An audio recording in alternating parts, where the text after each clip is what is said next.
बड़े शेफ ने स्टील की छुरी पकड़ी और तेजी से मुलायम स्टोन पर 49 बार घिसी। फिर उन्होंने जल्दी से बर्फ पर रखी सैल्मन मछली उठाई और छुरी से मछली की सतह पर एक गोला बनाया, जिससे उसकी हड्डी पूरी तरह से अलग हो गई। इसके बाद उन्होंने धीरे से मछली के मांस पर उंगलियां फिराई। सिमिदा ने तुरंत चिमटी उठाई और जल्दी से रीढ़ की मछली की पूंछ से कटती है फुर्ती से चमड़ी और मांस को 2 भागों में बांट दिया। तुरंत मछली के मांस को पकड़ लिया, हल्के से झटका दिया और हर टुकड़ा मछली के मांस का आकार आश्चर्यजनक रूप से एक जैसा है।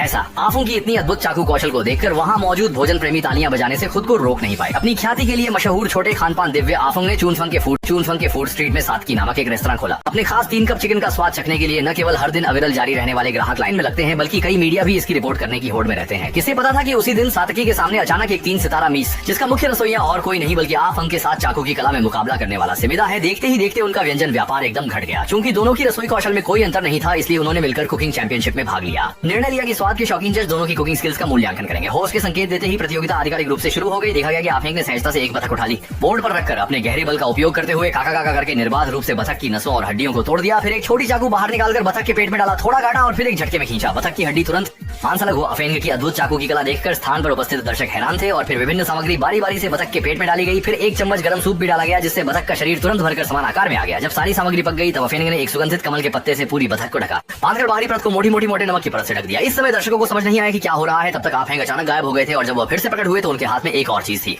बड़े लोहे की कढ़ाई। तुरंत पूरी 50 किलोग्राम नमक का एक साथ डालकर 10 मिनट की तेज आंच पर भूनने के बाद बतख को उसमें दफन कर देते हैं। इसी तरह 2 घंटे के कम तापमान पर गर्म करने के बाद आफंग ने बतख के मांस को चॉपिंग बोर्ड पर रखा और एक हल्की चोट देकर एक क्वानकुन ज्वाफा बतख तैयार कर दी। बस देखा गया कि आफंग ने चाकू को धीरे से बतख की त्वचा पर चलाते ही अंदर का सूप तुरंत बाहर आ गया। पूरे प्रतियोगिता स्थल में अचानक सुगंध फैल गई। साधारण दिखने वाला बतख का मांस जब जजों के सामने लाया गया, कुछ लोगों ने बस एक ही कौर चखा और अपनी प्रशंसा व्यक्त किए बिना नहीं रह सके।